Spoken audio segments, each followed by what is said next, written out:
So this little thing that I'm talking about right now is all the different types of watercolor materials that I use. And one of the things that I use a lot is, believe it or not, just this Prang watercolor, because the colors are so vibrant. They're so saturated that it's so much easier to use them and get the colors that you want.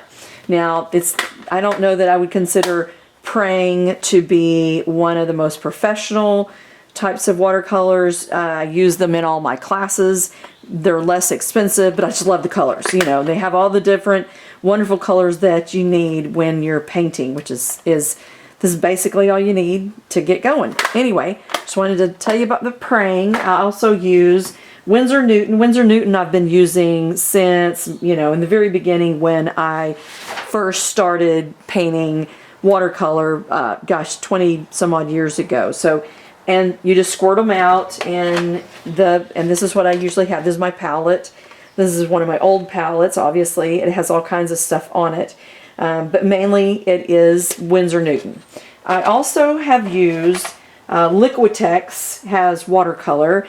I find that the Liquitex watercolors, the actual colors do not blend the way you would think they should, so I don't use them as much. If I use the Liquitex watercolors, I usually use them, you know, straight out of the tube, whatever the color they are, and I don't mix them as much.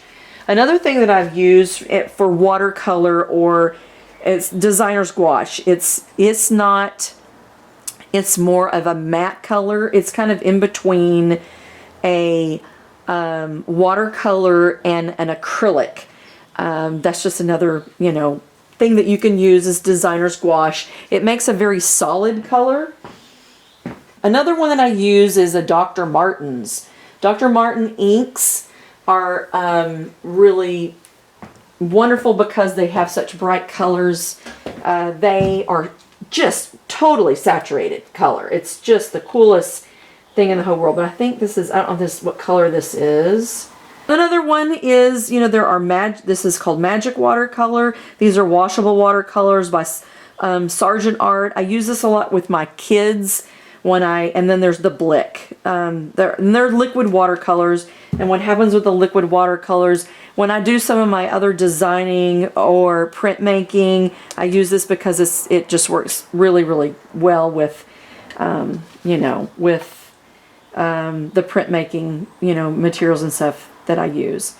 Now, some of the teachers that I know, what they do is they water it down for the kids. I never water down my watercolors. I feel like the watercolors should be vibrant, and I don't usually do that. So let me just show you what some of these are. Here's a scratch piece of paper.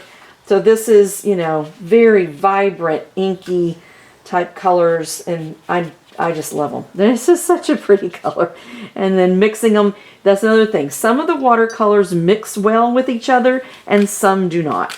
So you kind of have to play around to see, you know, which ones work with each other and which ones don't. I know that I bought some watercolors and they had some sort of gummy material in it, and so when I would mix them with watercolors, it actually would act like it had oil in it or something. It was very strange. So you have to be very careful to make sure that the majority of the time when you have watercolors, try to mix all of this type of watercolor together and not mix them with other types of materials. Like you wouldn't mix these with the gouache and vice versa. I mean, you can, but you have to experiment to see what really works.